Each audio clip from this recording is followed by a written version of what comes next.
আজকে আমি একটা বেগুনের রেসিপি বানাবো, যেটা খেলে মাছ মাংসও খেতে ভালো লাগবে না। এটা আমার নিজস্ব নতুন একটা রেসিপি। আশা করি এই রান্নাটা সকলের ভালো লাগবে। এই রান্নাটা করার জন্য আমার বেশ কিছু উপকরণ লাগবে। আমি এখানে দুটো বেগুনকে লম্বা লম্বা করে কেটে নিয়েছি। তার উপরে পেঁয়াজটা এখানে লাগবে বেশি, একটু পেঁয়াজ কুচি কুচি করে নিয়েছি। আর নিয়েছি বেবি অনিয়ন, আর একটু মুসুরি ডাল আমি ভিজিয়ে রেখে দিয়েছিলাম, সেগুলোর বেটে বড়া করব।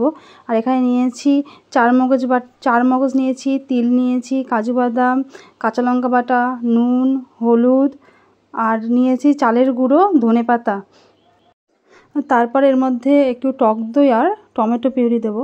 তো এই রান্নাটা করার জন্য আমি প্রথমে বেগুনগুলোকে নুন দিয়ে, হলুদ দিয়ে, একটু লঙ্কার গুঁড়ো, কাঁচা লঙ্কা বাটা, আর দেবো চালের গুঁড়ো, আর একটু ভাজা জিরের গুঁড়ো দেবো, দিয়ে ভালো করে খুব ভালো মতন একটু মাখিয়ে নেব। এটা মাখানো ঠিক যাচ্ছে না শুধু চালের গুঁড়ো দিয়ে, যেন হালকা হাতে অল্প একটু জল নিয়ে নেব। তো বেশি জল না, অল্প একটুখানি জল নিয়ে ভালো করে এটাকে মাখিয়ে রেখে দেবো বেশ কিছু সময়। মোটামুটি তো আধা ঘন্টার মতন আমি মাখিয়ে রেখে দেবো। আমার এই যে বেগুনটা মাখানো হয়ে গেছে, এবার এটা আধা ঘন্টার জন্য রেস্টে থাক। আমি এবারে ডালটাকে মিক্সির মধ্যে পেস্ট করে নিই। আমি এখানে মুসুরি ডাল দিয়েছি। মুসুরি ডাল না থাকলে যদি অন্য ডাল থাকে তাও দেওয়া যাবে, তাতে কোনো সমস্যা নেই। আমার মিক্সির মধ্যে ডালটা খুব ভালো মতন পেস্ট হয়ে গেছে। এবার আমি এটাকে একটা বাটির মধ্যে ঢেলে কিছু জিনিস এর মধ্যে মিশিয়ে নেবো, যেরকম কাঁচা লঙ্কা কুচি, পেঁয়াজ কুচি, ধনেপাতা কুচি, হলুদ গুঁড়ো, লবণ, একটু ভাজা মশলা গুঁড়ো, দিয়ে দেবো একটু গোলমরিচের গুঁড়ো, আর দিয়ে দেবো একটু স্বাদ মতন, মানে অল্প সামান্য চিনি দেবো। দিয়ে খুব ভালো মতন একটু ফেটিয়ে নেব। খুব ভালো মতন ফেটানো হয়ে গেলে তো আমি এটা এবার একটু ঢেকে রাখবো। আর বাকি যে মশলাগুলো আছে সেগুলো আমি সব রেডি করে নেব। তো আমি একটা মিক্সিং জারের মধ্যে কাজু বাদাম দিলাম, আর চার মগজ, আর দিয়ে দেবো সাদা তিলটা। এবার আমি এর মধ্যে টক দই দেবো।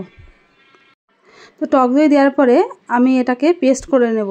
তোমার পেস্টটা হয়ে গেছে, এবার আমি একটা বাটির মধ্যে ঢেলে রেখে দেবো। এবার আমি দুটো টমেটো কেটে নেব। এবারে দুটো টমেটো কেটে সেটাও পেস্ট করে নেব। রান্নার আগে যদি সব রেডি করে নেওয়া যায় না, তাহলে রান্না করতে আর দেরি লাগে না। এবার আমি গ্যাসে একটা কড়াই বসিয়ে দিলাম। এবারে কড়াইয়ের মধ্যে রিফাইন্ড তেল দিলাম বেশ খানিকটা। এর মধ্যে কুচো কুচো পেঁয়াজ সেগুলো দিয়ে দিলাম, দিয়ে ভালো করে বেরেস্তা করে নেব। একটা টিস্যুর মধ্যে ঢেলে নিই, তাহলে পরে যে এক্সট্রা যে তেলগুলো থাকে সেগুলো সব চুষে নেবে। পেঁয়াজ ভাজার পরে যে তেলগুলো থাকবে, ওই তেলের মধ্যে যে বেগুনের মধ্যে মাখানো বেগুনগুলো সেগুলো ভেজে নেব।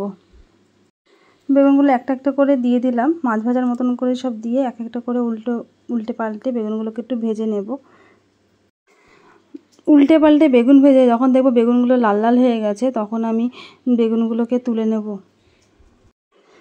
এইভাবে বাকি যে বেগুনগুলো রয়েছে সেই বেগুনগুলোকেও ঠিক এইভাবেই ভেজে নেব। যারা বেগুন খেতে পছন্দ না করে তারা যদি এইভাবে বেগুনের এই রেসিপিটা খায়, তাহলে সত্যি কথা বলতে এই রেসিপিটা তারা প্রেমে পড়ে যাবে। এই রেসিপিটা পুরো মাছ মাংসকে হার মানিয়ে দেবে, খেতে সত্যি দুর্দান্ত লাগে। এইবারে ওই পেঁয়াজ ভাজা তেলের মধ্যে আরেকটু তেল দিয়ে যে ডালের বড়াটা ভেজে নেব। ডালের বড়াগুলোকে না একটু ছোট ছোট করেই ভাজবো, বেশি বড় বড় করে ভাজবো না। এই রান্নার মধ্যে আমার ছোট ছোট বড়াগুলোই লাগবে। এই বড়াগুলোকে না শুধু শুধু খেতেও ভালো লাগবে। বেশ বিকালবেলায় বসে বসে না শুধু শুধু বড়াগুলো ডালের খেতে ভালো লাগবে, কিংবা রান্নার সময় ডাল রান্না করে আর এই বড়াগুলো পাশে রেখেও খেতে অনেক ভালো লাগবে।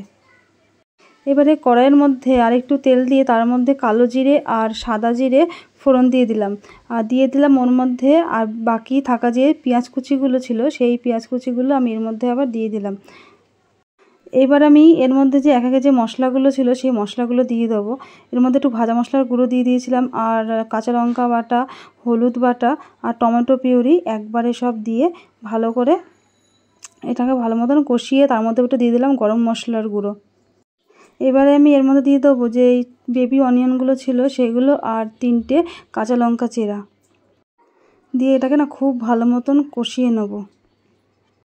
যখন দেখবো যে না একটু টেনে যাচ্ছে তখন এর মধ্যে সামান্য একটু জল দিয়ে দেবো। জল দিয়ে আবার ভালো মতন একটু কষিয়ে নেব। মশলাটা আমার এখানে কষানো হয়ে গেছে। এইবার যে আমি টক দইয়ের যে পেস্টটা করেছিলাম তো সেটাকে আমি দিয়ে দেবো।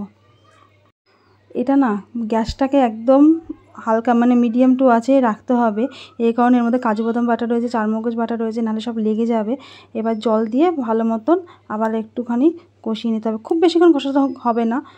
এবারে জল দিয়ে দিলাম আমি এর মধ্যে। জলটা আমি এখানে ডালের বড়ার পরিমাণ বুঝেই দেবো। যেহেতু আমি এখানে ডালের বড়া কতটুকু দেবো সেই হিসাবেই জলটা দেবো, কারণ ডালের বড়াটা ফুটবে। আর ডালের বড়াটা ফুটে গেলে না জল একদম কমে যাবে, জল একদম থাকে না, পুরো শুকনো হয়ে যায়।